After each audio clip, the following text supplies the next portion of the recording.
Bem-vindos novamente ao jQuery. Estivemos a ver já no vídeo anterior o princípio muito básico de utilização do jQuery para criar efeitos visuais nos elementos de HTML.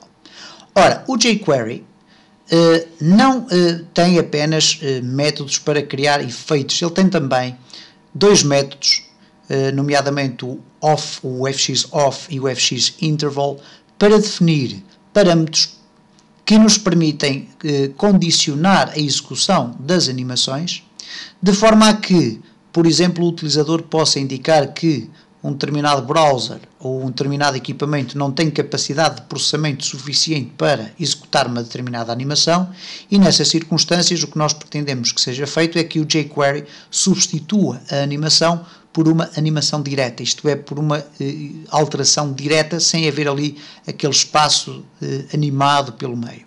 Vamos supor, por exemplo, que o utilizador está a visitar o nosso website através de um dispositivo móvel com baixa capacidade de processamento ou de um browser com enormes dificuldades de processamento, e o que é que vai acontecer? Nós poderemos desejar que, nessas circunstâncias, o utilizador tenha a possibilidade de escolher uma opção de visualizar o site sem os efeitos visuais, que lhe iriam consumir muitos recursos do seu equipamento. Ora, então, nesse caso, nós temos essa possibilidade de o fazer, definindo então aqui dois valores. O primeiro valor é o jQuery.fx.off, o que quer dizer que nestas circunstâncias, naquilo que eu aqui tenho agora, se eu aqui refrescar, eu tenho este conjunto de efeitos, ok? Portanto, tenho aqui os efeitos a serem executados. Se eu quiser que os meus efeitos sejam colocados em off, em virtude, por exemplo, de uma qualquer verificação do meu browser ou verificação do meu equipamento, eu posso simplesmente fazer o seguinte: jQuery.fx.off igual a true. E quando jQuery.fx.off for igual a true, significa que os efeitos estão em off, ok? Porque é verdade que eles estão em off. Então, neste caso, reparem o que é que acontece. Eu vou refrescar e automaticamente os meus elementos já não fazem o efeito visual desejado, mas conseguem logo automaticamente passar para o seu estado final da animação, ok? E, portanto, este é o efeito do jQuery.fx.off. Evidentemente que se ele estiver igual a false, as animações vão estar disponíveis para eu poder executar, ok? E, mais uma vez, eu faço a ressalva, nós podemos definir este valor não por defeito, mas sim em determinadas circunstâncias, onde através do jQuery ou através de outra biblioteca qualquer, nós podemos determinar qual é o browser e alguns detalhes do equipamento, ou até simplesmente pela própria escolha do utilizador, perguntando-lhe se ele deseja utilizar o site na sua versão com animação ou na versão sem animação. E desta feita, consoante a escolha que o utilizador fizer, ele automaticamente irá estar a condicionar a existência ou não de efeitos visuais nos elementos de HTML. À semelhança do que acontece com o fx.off, nós temos um outro elemento que é o jQuery. jQuery.fx.interval. E o que o interval significa não é propriamente este intervalo que aqui está, que agora está definido para 500, vamos colocar aqui 3000, mas é um intervalo relacionado com o frame rate das animações. Olha, o que é o frame rate das animações? O frame rate é basicamente a quantidade de tempo que vai passar entre cada frame de uma animação.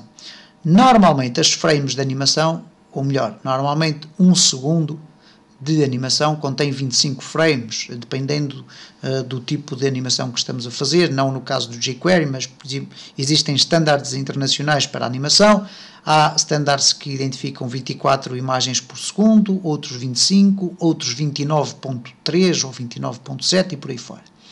Ora, é evidente que aqui no jQuery nós podemos utilizar o interval para definir qual é o frame rate entre cada estádio da animação. E nós vamos ver qual é a implicação que isso tem a nível da performance. Por isso é que eu alterei aqui para 3000. Por defeito, o frame rate do jQuery é extremamente baixo.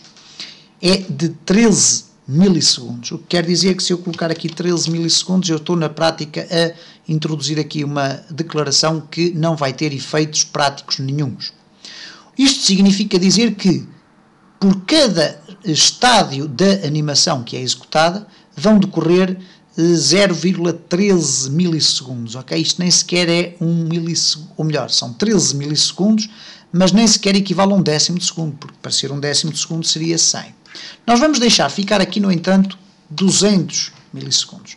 E vamos ver qual é a diferença sem o intervalo e depois com o intervalo. Reparem, eu vou refrescar e eu defini aqui um intervalo que está aqui depois projetado nas minhas funções, um intervalo de 3000 milissegundos. O que quer dizer que a animação demora 3 segundos a fazer. Se reparem, cá vai, 3 segundos a desaparecer e agora 3 segundos uns a desaparecerem e outro a aparecer, e agora vamos aqui executar, ou vamos clicar aqui nestes todos para eles desaparecerem.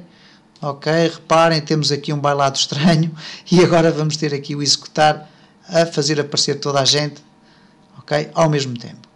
Ora, reparem o que é que acontece se eu agora ativar esta função dos 200. Reparem na qualidade das animações, ok? A animação decorre durante o mesmo período de tempo, mas com muitos solavancos, ok? E eu quando digo solavancos, digo neste caso com muito lag, que é o termo técnico, isto é, parece que se está ali a arrastar porque há dificuldades de processamento. Na realidade não há.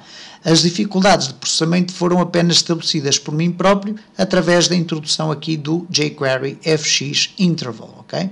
Evidentemente que se eu colocar aqui, por exemplo, 1, provavelmente é o valor mínimo de frame rate, o que quer dizer que a animação será muito suave, apesar de que o intervalo continua a determinar a quantidade de tempo em que a animação vai decorrer. Então reparem o que é que acontece neste caso, executar, e reparem que é muito mais fluido, apesar de demorar tempo. É evidente que se eu aqui reduzir para 1000, vamos aqui refrescar novamente, vamos executar, reparem como a animação é mais fluida. Ainda assim, tudo dependerá do objetivo com que queiramos utilizar aqui este tipo de operação, porque nós podemos querer apenas ter aqui 500, e neste caso temos aqui uma animação muito rápida, reparem, ok? Cá está, tudo muito simples. Ora, no entanto, nós temos visto nestes últimos vídeos a utilização do toggle, simplesmente para executar ou inversamente o tipo de animação que nós queremos.